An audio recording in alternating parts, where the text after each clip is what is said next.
بولیے واجب ہے کہ نہیں؟ جماعت واجب ہے اور مسجد کی حاضری بھی واجب ہے، لیکن سفر کی حالت میں کیا جماعت واجب ہے یا واجب نہیں ہے؟ سفر کی حالت میں یعنی مسافر پر جماعت واجب ہے یا نہیں؟ یوں تو مسافر کو قصر کرنا ہے، لیکن سفر کی حالت میں جماعت واجب ہے یا نہیں؟ اس تعلق سے علماء احناف کے اقوال میں اختلاف نظر آتا ہے۔ اکثر علماء تو یہی فرماتے ہیں کہ مسافر پر بھی جماعت واجب ہے، یعنی مسافر پر بھی جماعت سے نماز پڑھنا۔ دلیل یہ ہے کہ ترمذی شریف کی حدیث ہے، حضرت سیدنا مالک ابن حویرث رضی اللہ تعالیٰ عنہ فرماتے ہیں، قدمت انا وابن عم لی علی رسول اللہ صلی اللہ علیہ وسلم۔ حضرت مالک ابن حویرث رضی اللہ تعالیٰ عنہ فرماتے ہیں کہ میں اور میرے ایک چچا زاد بھائی ہم دونوں بارگاہ رسالت میں یعنی نبی کریم صلی اللہ علیہ وسلم کی بارگاہ میں ہم حاضر ہوئے، تو نبی کریم صلی اللہ علیہ وسلم نے ارشاد فرمایا، اذا سافرتما فاذنا واقیما والیومکما اکبرکما، یعنی جب تم دونوں سفر کی حالت میں ہو، جب سفر کرو تو اذان بھی دو سفر کی حالت میں، اقامت بھی کرو، اور تم میں جو بڑا ہے وہ نماز پڑھائے، وہ امام بنے، یعنی جماعت کے ساتھ تم لوگ نماز ادا کیا کرو سفر کی حالت میں۔ اس حدیث شریف کی روشنی میں بہت سارے علماء نے یہ قول کیا ہے، بہت سارے علماء نے یہ فرمایا ہے کہ جماعت سفر کی حالت میں بھی واجب، مگر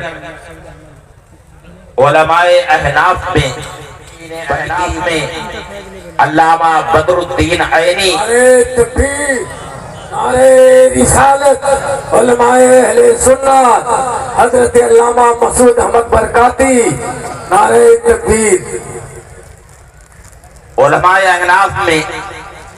علامہ بدر الدین عینی رحمت اللہ تعالی علیہ نے عمدۃ القاری میں تحریر فرمایا کہ الجماعت لا تتأکد فی حق المسافر لوجود المشقہ، یعنی مسافر پر جماعت مؤکد نہیں ہے، اس پر واجب نہیں ہے، اس لیے کہ اس سفر میں مشقت پائی جاتی ہے، ہر جگہ جماعت پر عمل کرنا یہ بڑا مشکل ہے۔ ان دونوں اقوال کو امام اہل سنت اعلیٰ حضرت امام احمد رضا خان قدس سرہ نے شامی کے حاشیے میں جد الممتار میں ان دونوں اقوال کو نقل فرمایا، اور اس کے بعد دونوں قولوں کے درمیان تطبیق دیتے ہوئے ارشاد فرمایا، ان حمل ھذا علی الفرار وذلک علی القرار لا امکن التوفیق بینہما بحمد اللہ تعالی، یعنی جماعت کے تعلق سے یعنی مسافر پر جماعت واجب ہے یا واجب نہیں ہے، اس تعلق سے ہمارے علماء احناف کے درمیان جو دو قول ہیں، ہمارے احناف کے جو دو اقوال ہیں، بعض علماء یہ فرماتے ہیں کہ مسافر پر جماعت واجب ہے، جبکہ بعض علماء یہ فرماتے ہیں کہ مسافر پر جماعت واجب نہیں ہے۔ اس تعلق سے امام اہل سنت نے دونوں کے درمیان تطبیق دیتے ہوئے ارشاد فرمایا کہ اگر ایک قول کو مکان فرار پر محمول کیا جائے، یعنی مسافر جب فرار کی حالت میں ہو، قرار کی جگہ میں نہ ہو، اطمینان کی جگہ میں نہ ہو، بلکہ فرار کی جگہ میں ہو، تو اس پر جماعت واجب نہیں ہے، لیکن اگر مسافر قرار کی جگہ میں ہے، سکون اور اطمینان کی جگہ میں ہے، تو مسافر پر بھی جماعت واجب۔ امام اہل سنت اعلیٰ حضرت امام احمد رضا خان قدس سرہ نے ان دونوں قولوں کو نقل فرمایا، جبکہ اعلیٰ حضرت سے پہلے ان دونوں قولوں کے درمیان علماء نے کوئی تطبیق نہیں دی تھی، بلکہ علماء کے سامنے یہ بڑا حیران کن مسئلہ تھا کہ مسافر پر جماعت واجب ہے یا واجب نہیں ہے، مگر امام اہل سنت اعلیٰ حضرت امام احمد رضا خان قدس سرہ نے ان دونوں قولوں کو سامنے رکھ کر کے جو دونوں کے درمیان تطبیق دی ہے، تو اس سے یہ مسئلہ معلوم ہوا کہ مسافر اگر قرار کی جگہ میں ہے، سکون اور اطمینان کی جگہ میں ہے، تو اس پر جماعت واجب ہے، اور اگر مسافر فرار کی جگہ میں ہے تو اس پر جماعت واجب واجب نہیں. اب اس کی روشنی میں ہم حضرت صوفی صاحب قبلہ علیہ رحمت و رضوان کی زندگی کا مطالعہ کریں. میں نے خود مہدوپار میں حضرت صوفی صاحب قبلہ کو بارہا آتے ہوئے دیکھا ہے اور بھی دوسرے مقامات میں, جبکہ حضرت صوفی صاحب قبلہ سفر کی حالت میں رہا کرتے تھے, مگر اس سفر کی حالت میں بھی میں نے حضرت صوفی صاحب قبلہ کو دیکھا کہ حضرت صوفی صاحب قبلہ جب جماعت کا وقت ہوا, نماز کا وقت ہوا, تو کسی مرید کے گھر میں نماز نہیں پڑھتے تھے, بلکہ فوراً اذان سنتے ہی مسجد کا رخ کرتے تھے اور مسجد میں سفر کی حالت میں بھی جماعت کے ساتھ نماز کا انتظام فرماتے تھے. یہ اتباع سنت نہیں تو اور کیا ہے, بلکہ یہ حضرت صوفی صاحب کا غائب درجہ حضرت صوفی صاحب قبلہ کی احتیاط ہے کہ سفر کی حالت میں بھی, جبکہ بعض علماء یہ کہتے ہیں کہ سفر کی حالت میں جماعت موقت نہیں ہے, چنانچہ علامہ عینی کا ہی یہی قول ہے اور اعلیٰ حضرت نے دونوں کے درمیان تطبیق دی ہے, بلا شبہ تطبیق دی ہے. مگر حضرت صوفی صاحب قبلہ نے جس طرح سے التزام سنت کیا ہے, جس طرح سے اتباع سنت کیا ہے, اسے سب لوگ اچھی طرح سے جانتے ہیں کہ آج جبکہ بہت سارے علماء کرام جب بمبئی جاتے ہیں یا بہت سارے یوں کہہ لیجئے کہ پیرانے طریقت بھی اپنے مریدوں کے ہاں تشریف لے جاتے ہیں. میں پہلے ہی معذرت پیش کر دے رہا ہوں کہ حضرات پیرانے طریقت جب اپنے مریدوں کے وہاں تشریف لے جاتے ہیں اور نماز کا وقت ہوتا ہے تو خود مرید بھی کہتے ہیں کہ حضرت نہیں نماز پڑھ لی, مسجد دور ہے یہاں سے, اور خود جو پیر و مرشد ہوتے ہیں وہ بھی وہیں پر نماز پڑھتے ہیں اور مسجدوں میں شاید باید کچھ لوگ نظر آتے ہیں, مسجدوں میں شاید باید ہی کچھ لوگوں کو دیکھا جاتا ہے. مگر حضرت صوفی صاحب قبلہ اتباع سنت کا نام ہے, اتباع شریعت کا نام ہے, قانون بندگی کو لازم پکڑنے کا نام تصوف ہے. تو یقیناً حضرت صوفی صاحب قبلہ کی ذات کے اندر تصوف کا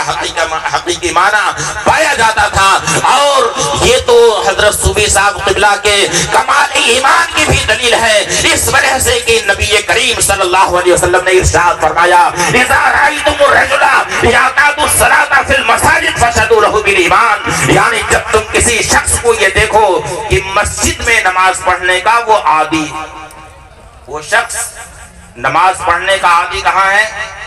مسجد میں. آپ حضرات دور دراز مقامات سے ہاں حضرت صوفی صاحب قبلہ کے عرس میں فیوز و برکات حاصل کرنے کے لیے آئے ہیں, مگر حضرت صوفی صاحب قبلہ کی زندگی کا یہ پیغام ہے, یہ آپ کا عملی پیغام ہے کہ حضرت صوفی صاحب قبلہ نماز پڑھنے کے لیے مسجد میں جایا کرتے تھے. اور حدیث شریف میں ارشاد ہوا, اذا رأیتم رجلا یعتاد الصلاۃ فی المساجد فاشهدوا له بالایمان, یعنی جب تم لوگ کسی شخص کو مسجد میں نماز پڑھتے ہوئے دیکھو کہ وہ شخص پابندی کے ساتھ مسجد میں نماز پڑھنے کے لیے جاتا ہے, تو اس کے لیے مومن ہونے کی گواہی دے دو کہ وہ شخص سچا مومن ہے. حضرت صوفی صاحب قبلہ پوری زندگی مسجد کے اندر نماز پڑھنے کے لیے جایا کرتے تھے. یہ اتباع سنت و شریعت کا ایک عملی نمونہ ہے اور پوری زندگی کا آپ کا یہ عمل ہے کہ پوری زندگی آپ مسجد کے اندر ہی با جماعت نماز ادا کرنے کے لیے جایا کرتے تھے. اور ایک بات میں اور عرض کر دوں, اتباع سنت و شریعت کی ایک مثال حضرت صوفی صاحب قبلہ کی حیات. حدیث شریف ہے, نبی کریم صلی اللہ علیہ وسلم نے ارشاد فرمایا, سنن ابی داؤد شریف کی حدیث ہے کہ عزرت المومن الى انصاف ساقیہ ولا جناح بینہ و بین الکعبین وما اسفل من ذلک ففی النار. نبی کریم صلی اللہ علیہ وسلم نے ارشاد فرمایا کہ مومن کا ازار, یعنی ہم جو لنگی اور پیجامہ پہنتے ہیں, اس پیجامے کی حد کیا ہے, ازار ہمیں کتنا نیچے پہننا چاہیے. نبی کریم صلی اللہ علیہ وسلم نے ارشاد فرمایا کہ عزرت المومن الى انصاف ساقیہ, یعنی مومن کا ازار کہاں تک ہونا چاہیے؟ نصف ساق تک یعنی آدھی پنڈلی تک مومن کا ازار ہونا چاہیے، آدھی پنڈلی تک۔ پھر آدھی پنڈلی سے نیچے اگر ازار ہو گیا تو حدیث شریف میں ارشاد ہوا وَلَا جُنَاحَ عَلَيْهِ فِيمَا بَيْنَهُ وَبَيْنَ الْكَعْبَيْنِ، یعنی اگر نصف ساق سے نیچے، نصف پنڈلی سے نیچے مگر ٹخنے سے اوپر اگر ازار رہا تو اس میں بھی کوئی گناہ نہیں، مگر اصل سنت کہاں تک ہے؟ نصف ساق، نصف پنڈلی تک۔ پھر کعبین سے نیچے یعنی ٹخنے سے نیچے اگر ازار ہوا تو نبی کریم صلی اللہ علیہ وسلم ارشاد فرماتے ہیں وَمَا أَسْفَلَ مِنْ ذَلِكَ فَفِي النَّارِ، یعنی کعبین سے نیچے یعنی ٹخنے سے نیچے اگر ازار ہے فَفِي النَّارِ، تو وہ جہنم میں۔ اب کیا جہنم میں ہے؟ اتنا ازار جہنم میں چلا جائے گا یا کیا مطلب ہے اس حدیث شریف کا؟ اس کے تحت شارحین حدیث فرماتے ہیں کہ اگر ٹخنے سے نیچے کسی نے اپنا ازار تکبر کی نیت سے کیا، ازراہ تکبر ازراہ غرور اس نے کیا ہے ٹخنے سے نیچے، تو ایسا کرنا سخت ناجائز و حرام ہے، تو وہ کعبین سے نیچے والا حصہ جو اس کا قدم ہے وہ قدم جہنم میں جائے، وہ جہنم کی آگ میں جلے۔ اس حدیث شریف سے آپ خود یہ فیصلہ کیجئے کہ اصل سنت رسول کیا ہے۔ سنت رسول یہ ہے کہ ہمارا ازار یعنی ہمارا تہبند اور ہمارا پیجامہ اصل سنت یہ ہے کہ نصف ساق تک ہونا چاہیے، لیکن اگر نصف ساق یعنی آدھی پنڈلی سے نیچے ہو گیا مگر ٹخنے سے اوپر رہا تو اس میں بھی کوئی گناہ نہیں ہے، اس میں بھی کوئی حرج نہیں ہے، بلکہ ایک دوسری حدیث شریف میں آیا حضرت عبیدہ ابن الحارث، حضرت عبیدہ ابن خلف رضی اللہ تعالیٰ عنہ فرماتے ہیں کہ میں اپنا ازار پہن کر کے، بہت ہی خوبصورت ازار پہن کر کے، بہت ہی صاف شفاف ازار پہن کر کے، بلکہ بردتن ملحا کا لفظ استعمال کیا ہے، یعنی بہت ہی خوبصورت ازار پہن کر کے، یعنی ایک یمنی چادر تھی، بڑی خوبصورت یمنی چادر تھی، میں اسے ازار بنا کر کے، تہبند بنا کر کے میں تو اسے پہن کر کے چل رہا تھا، اور میرا ازار ٹخنے سے نیچے ہو گیا تھا۔ اتنے میں دیکھتا ہوں کہ پیچھے سے کوئی مجھے آواز دے رہا ہے ارفع ازارکا، ارفع ازارکا، یعنی اپنا تہبند اونچا کر، اپنا تہبند اونچا کر۔ پھر میں پیچھے کی طرف متوجہ ہوتا ہوں تو کیا دیکھتا ہوں؟ فرماتے ہیں فیضا ہوا بے رسول اللہ صلی اللہ علیہ وسلم، میں جیسے ہی پیچھے نگاہ اٹھاتا ہوں تو میں دیکھتا ہوں کہ نبی کریم صلی اللہ علیہ وسلم پیچھے تشریف فرما ہے اور مجھ سے ارشاد فرما رہے ہیں ارفع ازارکا، ارفع ازارکا، اپنا تہبند اونچا کر، یعنی ٹخنے سے اونچا کر اپنا تہبند، ٹخنے سے نیچا مت رہنے دے۔ نبی کریم صلی اللہ علیہ وسلم سے میں نے عرض کیا یا رسول اللہ ہاذہی بردۃ ملحا، یا رسول اللہ یہ خوبصورت یمنی چادر ہے، اس لیے یہ یمنی چادر ٹخنے سے نیچے چلی آئی ہے۔ نبی کریم صلی اللہ علیہ وسلم نے ارشاد فرمایا الیس لکا فی اسوہ، یعنی اے عبیدہ تم مجھے نہیں دیکھتے ہو کیا اللہ رب العزت نے یہ ارشاد نہیں فرمایا ہے لقد کان لکم فی رسول اللہ اسوۃ حسنہ، اللہ کے رسول کی زندگی، اللہ کے رسول کی سیرت طیبہ تمہارے لیے بہترین نمونہ عمل ہے، سنت رسول تمہارے لیے بہترین نمونہ عمل ہے۔ کیا میری زندگی میں تمہارے لیے اسوہ حسنہ نہیں ہے؟ کیا میرے طریقے کو دیکھ رہے ہو؟ فرماتے ہیں حضرت عبیدہ فرماتے ہیں کہ جب میں نے نبی کریم صلی اللہ علیہ وسلم کے ازار اقدس کو دیکھا ہے تو نبی کریم صلی اللہ علیہ وسلم کا ازار اقدس کہاں تک تھا؟ نصف ساق تک تھا، یعنی آدھی پنڈلی تک تھا۔ اب اس حدیث شریف کی روشنی میں حضرت صوفی صاحب قبلہ کی زندگی کا مطالعہ کیجئے۔ آپ لوگوں میں سے اکثر لوگوں نے حضرت صوفی صاحب قبلہ کا لباس دیکھا ہوگا، آپ کا تہبند دیکھا ہوگا، آپ کا چلنا پھرنا دیکھا ہوگا، دیکھی ہوگی، آپ کی تدریس کو دیکھا ہوگا، آپ کے واعظ و نصیحت کو دیکھا ہوگا، آپ کے بیت و ارشاد کو دیکھا ہوگا، زندگی کے بہت سارے کوششوں کو آپ نے دیکھا ہوگا۔ جن حضرات نے حضرت صوفی صاحب قبلہ کا لباس دیکھا ہوگا وہ آج بھی اس بات کی گواہی دیں گے کہ حضرت صوفی صاحب قبلہ کا ازار کبھی بھی ٹخنے سے نیچے کسی نے نہیں دیکھا۔ بتائیے آپ لوگوں میں سے کسی نے دیکھا ہے ٹخنے سے نیچے حضرت صوفی صاحب قبلہ کا ازار؟ کبھی دیکھا ہے؟ بلکہ عموماً حضرت صوفی صاحب قبلہ کا ازار یہ نصف ساق تک یا اس سے ذرا سا نیچے رہا کرتا، لیکن کبھی بھی حضرت صوفی صاحب قبلہ کا تہبند ٹخنے سے نیچے نہیں دیکھا گیا ہے۔ یہ اتباع سنت و شریعت نہیں ہے تو کیا ہے؟ اسی لیے میں نے یہ عرض کیا کہ حضرت صوفی صاحب قبلہ کو جو صوفی صاحب قبلہ کا لقب دیا، اور کیوں نہ ہو کہ یہ آپ کے لیے عالم کی حیثیت اختیار کر گیا۔ حضور حافظ ملت علیہ رحمت و رضوان سے ایک مرتبہ دور طالب علمی میں حضرت صوفی صاحب قبلہ نے حضور حافظ ملت کی بارگاہ میں یہ عرض کیا کہ حضور کچھ طلبہ مجھے صوفی کہا کرتے ہیں جبکہ میں اس کا اہل نہیں ہوں، مگر جلالت و علم حضور حافظ ملت علیہ رحمہ کی نگاہ ولایت دیکھ رہی تھی، وہ نگاہ ولایت کہ جہاں ساری مادی طاقتیں فیل ہو جاتی ہیں وہاں ولی کی ایک نگاہ مشاہدہ کام آیا کرتی ہے۔ نہ کچھ ان خرقہ پوشوں کی ارادت ہو تو دیکھنے کو یدے بیضا لیے بیٹھے ہیں اپنی آستینوں میں، تمنا درد دل کی ہو تو کر خدمت فقیروں کی، نہیں ملتا یہ گوہر بادشاہوں کے خزینے میں۔ حضور حافظ ملت علیہ رحمت و رضوان نے جس وقت یہ سنا ارشاد فرمایا کہ ہاں میں بھی آپ کو صوفی صاحب کہتا، لوگ تو کہتے ہی ہیں صوفی صاحب، مگر میں بھی آپ کو صوفی صاحب کہتا ہوں۔ یہ حضور حافظ ملت علیہ رحمت و رضوان کی زبان سے جو جملہ نکلا وہ یقیناً پتھر کی لکیر ثابت ہوا۔ آپ کا یہ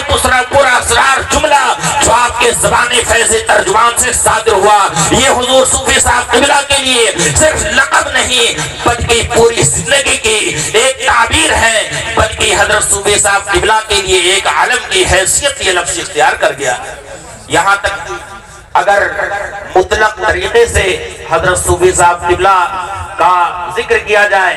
یعنی نام نہ لیا جائے، صرف صوفی صاحب کہا جائے، تو تبادر ذہنی کس کی طرف جاتا ہے؟ کس کی طرف جاتا ہے؟ حضور خطیب البراہین، زبدۃ الاتقیاء، رئیس الاتقیاء، حضرت علامہ مفتی الحاج صوفی نظام الدین صاحب علیہ رحمت و رضوان کی ذات والا تبار کی طرف ہر ایک کا تبادر ذہنی جاتا ہے۔ اور ایک بات میں اور عرض کر کے اپنی گفتگو اس پر مکمل کر دیتا ہوں۔ اگر کسی شخص نے ایک حرام لقمہ اپنے منہ میں ڈال لیا تو اس کی نحوست 40 دن تک برقرار رہتی ہے، 40 دن تک اس کا کوئی عمل اللہ کی بارگاہ میں مقبول نہیں ہوتا ہے۔ اللہ کی بارگاہ میں کوئی عمل مقبول ہونے کے لیے، اللہ کی بارگاہ میں کوئی عبادت مقبول ہونے کے لیے سب سے پہلے ضروری ہے کہ آدمی کا دل صاف ستھرا ہو، آدمی حلال کھائے، حلال پیے، حلال پہنے، یعنی حرام سے ہمیشہ اجتناب کرے، ہمیشہ حرام چیزوں سے پرہیز کرے۔ نبی کریم صلی اللہ علیہ وسلم ارشاد فرماتے ہیں ان اللہ قد امر المؤمنین بما امر به الرسول، بے شک اللہ تعالیٰ نے مومنین کو وہی حکم دیا ہے جو اپنے رسولوں کو حکم دیا ہے۔ ارشاد فرمایا یا ایھا الرسول کلوا من الطیبات واعملوا صالحا، اے رسول تم پاکیزہ کھاؤ اور نیک عمل کرو، انی بما تعملون بصیر، تم لوگ جو کرتے ہو میں اسے دیکھتا ہوں۔ اور حلال کھانے کا حکم اللہ تعالیٰ نے عام مومنین کو بھی دیا ہے۔ اور حدیث شریف میں ارشاد ہوا ان اللہ طیب لا یقبل الا الطیبا، بے شک اللہ تعالیٰ طیب ہے اور وہ طیب ہی کو قبول فرماتا ہے۔ پھر اسی حدیث شریف میں ارشاد ہوا ربما یطیل الرجل سفرا اشعثا برا یمد الیہ الی السماء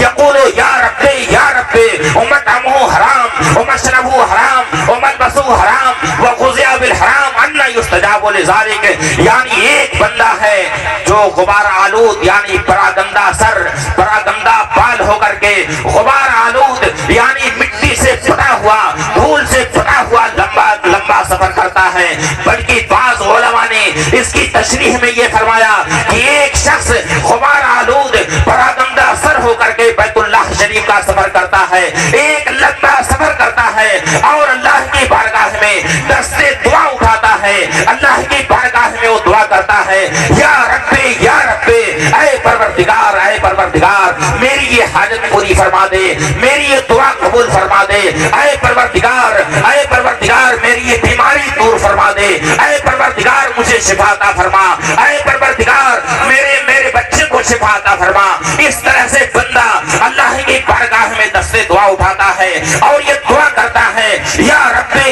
اے پروردگار، حالانکہ اس کی حالت یہ ہوتی ہے کہ اس کا کھانا حرام کا، اس کا پینا حرام کا، اس کا لباس حرام کا، اس نے جو کپڑے اپنے جسم پر پہن رکھے ہیں وہ کپڑے حرام کے ہیں، اس کی ساری غذا حرام کی ہے، ادنی یستجاب لذالک، اس کی کوئی دعا اللہ کی بارگاہ میں کیسے قبول ہو سکتی ہے؟ اس حدیث شریف سے ہم یہ درس حاصل کر سکتے ہیں کہ اللہ کی بارگاہ میں کوئی دعا اسی وقت مقبول ہوتی ہے۔ دعا کی قبولیت کے لیے بلکہ عبادت کی قبولیت کے لیے سب سے پہلے ضروری ہے کہ آدمی حلال کھائے، حلال پہنے،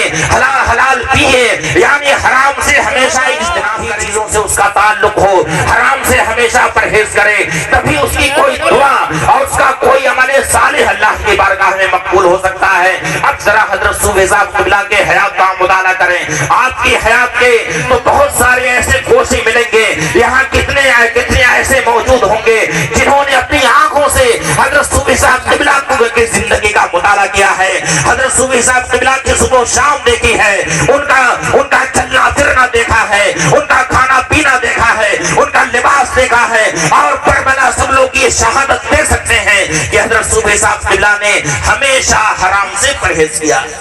ہمیشہ حرام سے اجتناب کیا ہے۔ بلکہ ابھی آج صبح میں ایک مضمون کا مطالعہ کر رہا تھا، حضرت صوفی صاحب قبلہ کے حیات کے تعلق سے ایک مضمون کا مطالعہ کر رہا تھا کہ حضرت صوفی صاحب قبلہ جس وقت دارالعلوم تنویر الاسلام میں بخاری شریف کا درس دے رہے تھے اور ٹھنڈک کا موسم تھا، حضرت صوفی صاحب قبلہ نے فل آستین والا ایک سویٹر، مگر جاڑے میں وضو بنانے میں کافی دشواری ہوتی، آستین بند تھی، اوپر اٹھانے میں بہت دشواری ہوتی تھی۔ پھر حضرت صوفی صاحب قبلہ نے اپنے ساتھ ایک استاذ کو لیا، یعنی دارالعلوم کے ایک مدرس کو ساتھ میں لیا، اور یہ دونوں حضرات بکرا میں ایک ٹیلر ماسٹر کی دکان پر تشریف لے گئے، اور یقیناً وہ ٹیلر ماسٹر بھی کتنا خوش نصیب ہوگا کہ جس کی دکان پر اللہ کا ایسا مقرب بندہ اس کی دکان پر تشریف لے جائے، اس دکان میں کتنی خیر و برکت ہوگی، وہ ٹیلر بھی کتنا خوش نصیب ہوگا۔ مجھے یاد آتا ہے کہ شاید بھونو بھائی یا کیا ٹیلر، جی بھونو بھائی، جی ہاں بھونو بھائی ہی لکھا تھا اس میں، ان کے وہاں حضرت صوفی صاحب قبلہ تشریف لے جاتے ہیں، اور آپ کے ساتھ میں جو ایک استاد اور تھے انہوں نے ٹیلر ماسٹر سے کہا کہ حضرت صوفی صاحب قبلہ کو ٹھنڈک میں آستین سمیٹ، وضو بناتے وقت آستین سمیٹنے میں بڑی دشواری ہوتی، اس لیے اسے جاگ کر کے اس میں چین لگا دیجیے تاکہ آسانی سے حضرت وضو فرما سکے۔ ٹیلر ماسٹر نے چین منگائی ایک دکان سے اور چین لگا دی، مگر چین کے ساتھ ٹیلر ماسٹر نے ایک اور کپڑا اس میں چین کے ساتھ لگا دیا۔ حضرت صوفی صاحب قبلہ کہ ابھی ادھر توجہ نہیں ہوئی تھی، آپ نے فرمایا کہ ذرا جلدی آپ چین لگا دیجیے، آستین جلدی سے بنا دیجیے، مجھے نماز کے لیے جانا ہے۔ پھر ٹیلر ماسٹر نے کہا کہ حضرت آستین بن چکی ہے، آپ نے دیکھا تو اس میں ایک اور کپڑا لگا ہوا تھا۔ حضرت صوفی صاحب قبلہ نے فرمایا کہ یہ کیسا کپڑا ہے؟ میں تو یہ کپڑا لایا نہیں تھا۔ ٹیلر ماسٹر نے کہا کہ حضور یہ کپڑے کا قطرن تھا، جسے یہاں کی زبان میں کٹنواری ہے، یہ کٹنواری تھی یعنی قطرن تھا، اسی کو میں نے لگا دیا ہے۔ حضرت صوفی صاحب قبلہ کا غائب درجہ، آپ کا غائب درجہ، آپ کی احتیاط اور آپ کا تقوی ذرا ملاحظہ کیجیے۔ حضرت صوفی صاحب قبلہ نے فرمایا کہ جس کپڑے کا یہ قطرن ہے، جس کپڑے کا یہ ٹکڑا ہے، جس کی کٹنواری ہے، اس قطرن کا مالک وہ ہے جس نے وہ کپڑا دیا تھا، جس نے وہ کپڑا دیا تھا آپ کو سلنے کے لیے۔ اس کٹنواری، اس قطرن کا بھی مالک وہی ہے، اس کی اجازت کے بغیر آپ اسے نہ خود اپنے کام میں استعمال کر سکتے اور نہ ہی کسی دوسرے کے کپڑے میں آپ اسے لگا سکتے ہیں، بلکہ جس کے کپڑے کا یہ قطرن ہے، جس کی کٹنواری ہے، اس کا مالک بھی وہی ہے، اس کی امانت ہے۔ جب آپ نے اس کا کپڑا تیار کیا تو یہ بھی اس کپڑے کے ساتھ آپ کو واپس کرنا، آپ اس کی اجازت کے بغیر آپ اس قطرن کو استعمال نہیں کر سکتے ہیں۔ چین کھول دیجئے اور جو آپ نے قطرن لگائی ہے اس میں، اس قطرن کو نکال دیجئے اور پھر آپ نے اپنی جیب سے پیسہ نکالا اور ارشاد فرمایا کہ اس میں جتنے کپڑے کی ضرورت ہے آپ اتنا کپڑا خرید لیجیے، میں لگائیے، چین کے ساتھ اسے لگائیے، مگر دوسرے کا کپڑا آپ اس میں نہیں لگا سکتے ہیں۔ یہ تھا حضرت صوفی صاحب کا تقوی، جبکہ اس بارے میں کتنا ہم غیر محتاط ہیں، بلکہ اکثر ایسا ہوا کرتا ہے کہ ہم نے شیروانی سلائی یا کوئی بھی ہم نے اپنا کپڑا سلوایا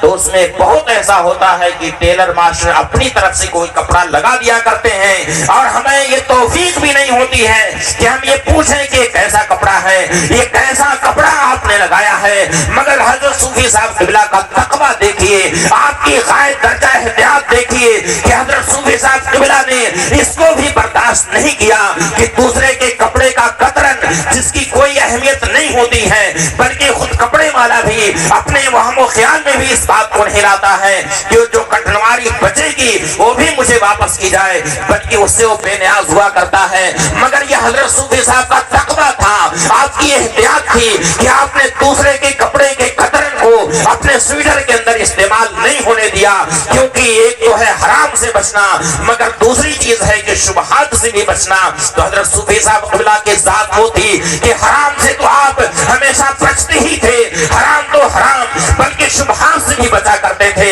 یہ کامل مومن ہونے کی علامت ہے۔ نبی کریم صلی اللہ علیہ وسلم کا ارشاد ہے، الحلال بین والحرام بین وبینہما مشتبہات، یعنی حلال بھی واضح ہے اور حرام بھی واضح ہے، یعنی کیا حلال ہے وہ بھی بیان کر دیا گیا ہے، کتاب و سنت میں اسے بیان کر دیا گیا ہے کہ کیا حلال ہے، کیا جائز ہے، اور کیا حرام ہے اسے بھی بیان کر دیا گیا ہے، وہ بھی واضح ہے۔ پھر ارشاد ہوا، نبی کریم صلی اللہ علیہ وسلم نے ارشاد فرمایا، وبینہما مشتبہات، حلال و حرام کے درمیان کچھ شبہے والی چیزیں ہیں، کچھ مشتبہ چیزیں ہیں جن کا نہ تو حلال ہونا پورے طریقے سے ظاہر ہے اور نہ حرام ہونا ہی پورے طریقے سے ظاہر ہے۔ تو ان شبہات کے تعلق سے ہمیں کون سا طرز عمل اختیار کرنا ہے، ہمیں کیا کرنا ہے؟ نبی کریم صلی اللہ علیہ وسلم نے ارشاد فرمایا، فمن اتقى الشبہات فقد استبرأ لدینہ وعرضہ، یعنی شبہات کے تعلق سے نبی کریم صلی اللہ علیہ وسلم نے ارشاد فرمایا کہ جو شخص شبہات سے بچ گیا اس نے اپنا دین بھی بچا لیا اور اپنی عزت و آبرو بھی بچا لی، اور جو شبہات میں پڑا ارشاد فرمایا، من وقع فی الشبہات فقد وقع فی الحرام، یعنی جو شخص شبہات میں پڑا وہ کچھ عجب نہیں کہ حرام میں مبتلا ہو جائے، اس لیے کہ کوئی محفوظ چراگاہ ہو جس چراگاہ کے اندر کسی دوسرے جانور کے چرنے کی اجازت نہ ہو، مگر کوئی ایسا بھوکا جانور جو چراگاہ کے ارد گرد آ کر کے چرتا ہو تو کچھ عجب نہیں کہ چراگاہ کے اندر پڑ جائے۔ اس لیے اگر کوئی شخص شبہات سے نہیں بچتا ہے بلکہ شبہات کا بھی ارتکاب کیا کرتا ہے۔ تو آج شبہ میں پڑا ہے، شبہ مشتبہ چیز کا اس نے ارتکاب کیا ہے، مشتبہ چیز کو کھایا ہے، مشتبہ چیز کو پیا ہے، مشتبہ چیز کو پہنا ہے، تو کچھ عجب نہیں کہ کبھی وہ حرام میں بھی مبتلا ہو سکتا ہے۔ تو حضرت صوفی صاحب قبلہ کا یہ کمال تقویٰ تھا، آپ کی قائد درجہ احتیاط تھی کہ حرام سے تو بچتے ہی تھے، حرام سے تو ہمیشہ اجتناب کرتے ہی تھے، حرام تو حرام شبہات سے بھی بچا کرتے تھے۔ یہ ٹیلر ماسٹر کی دکان پر جو آپ نے قطر لگانے سے منع فرمایا بلکہ اسے اپنے سنگر سے نکلوا دیا، یہ اس بات کی دلیل ہے کہ حضرت صوفی صاحب قبلہ حرام سے بھی بچتے تھے اور حرام سے بچنے کے ساتھ ساتھ شبہات سے بھی آپ بچا کرتے تھے۔ اور یہی حقیقت میں تصوف ہے، یہی حقیقت میں التزام قانون عبودیت ہے۔ سیدنا غوث اعظم رضی اللہ تعالیٰ عنہ نے تصوف کی جو تعریف کی ہے وہ تمسک بالشریعہ و التزام قانون العبودیہ، یعنی تصوف نام ہے شریعت کا دامن مضبوطی کے ساتھ تھامنا اور قانون بندگی کو لازم پکڑ لینا۔ تو کوئی شخص حقیقت میں ولی وہی ہو سکتا ہے جبکہ شریعت کا دامن وہ مضبوطی سے تھامے ہوئے ہو۔ حق تو یہ ہے کہ سنت نبویہ کا بھی وہ ہمیشہ انتظام کرتا ہو، آداب شریعت کا وہ ہمیشہ پاس و لحاظ کرتا ہو، وہی شخص ولایت کے منصب پر فائز ہو سکتا ہے۔ ورنہ امام اہل سنت اعلیٰ حضرت امام احمد رضا خان قدس سرہ تو یہاں تک فرماتے ہیں مقال مرفع میں کہ جہاں تک بات خرق عادت کی ہے، یعنی عادت کے خلاف کوئی چیز صادر ہونا،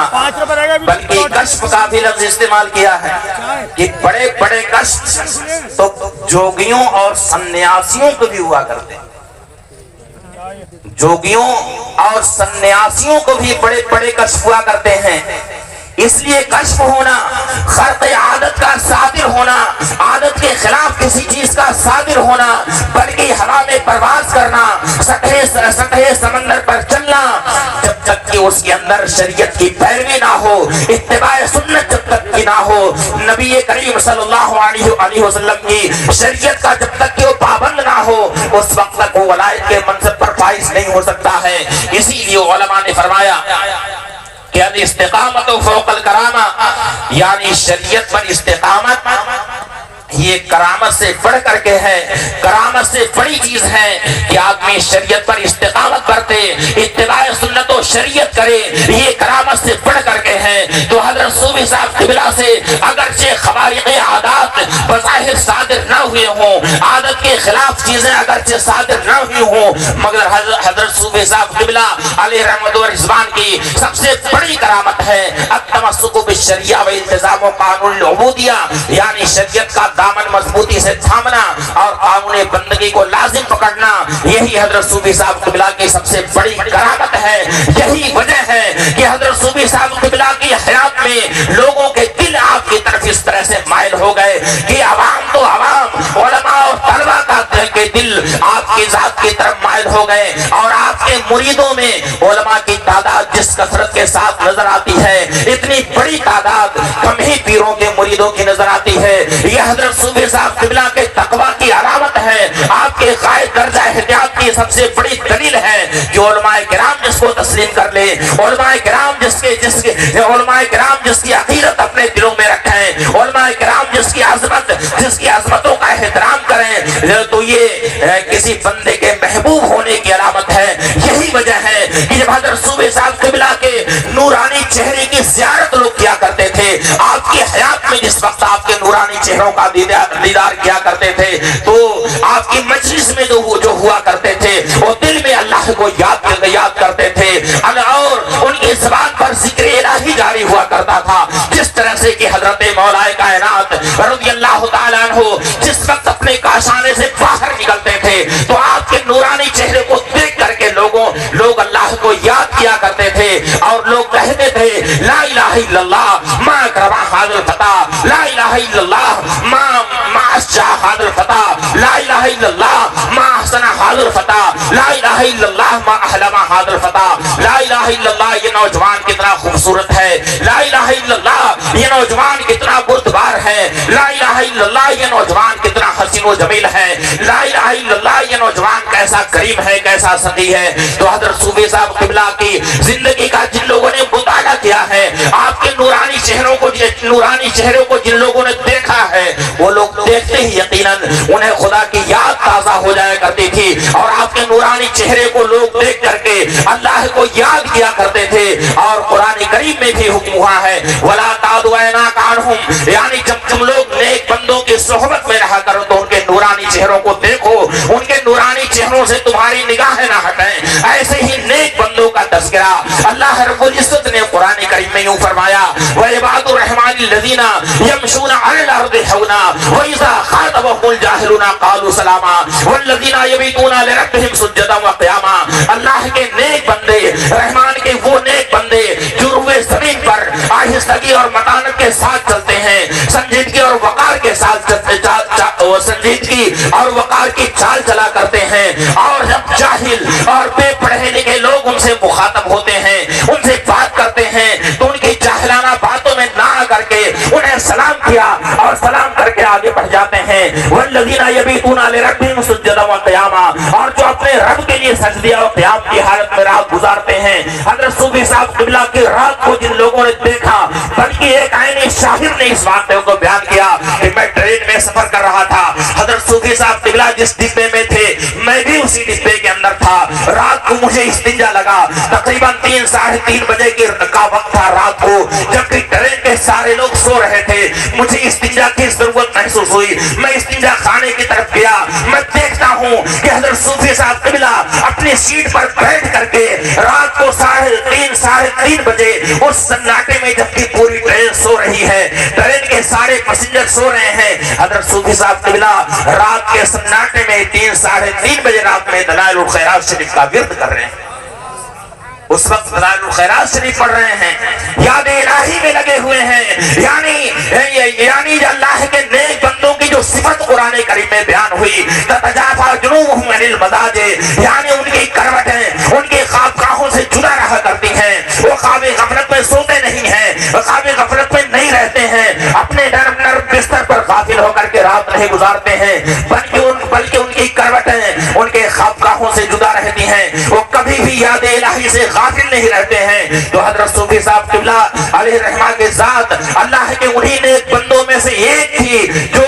دن ہو یا رات، صبح و شام ہر وقت سفر حضر میں یاد الہی میں مشغول رہتے تھے۔ اور خاص بات یہ ہے کہ جبکہ ہم لوگوں کا معاشرہ اتنا خراب ہے کہ ایک عالم دوسرے عالم کی غیبت میں لگا رہتا ہے، اگر ہم کسی مجلس میں بیٹھے تو کبھی کسی عالم کی پگڑی اچھال رہے ہیں، ان پر نکتہ چینی ان پر نکتہ چینی، ایک پیر دوسرے پیر کو برداشت نہیں کر رہا ہے، ایک عالم کسی دوسرے عالم کا اعتراف نہیں کر رہا ہے، یعنی غیبت اور چغلخوری ہمارے معاشرے میں بالکل عام ہو چکی ہے۔ مگر حضرت صوفی صاحب قبلہ کی زندگی کا مطالعہ جن لوگوں نے کیا ہے، کبھی بھی آپ کی زبان سے کسی کی شکایت کرتے ہوئے، کسی کی غیبت کرتے ہوئے حضرت صوفی صاحب قبلہ کو کسی نے بھی سنا نہیں ہو۔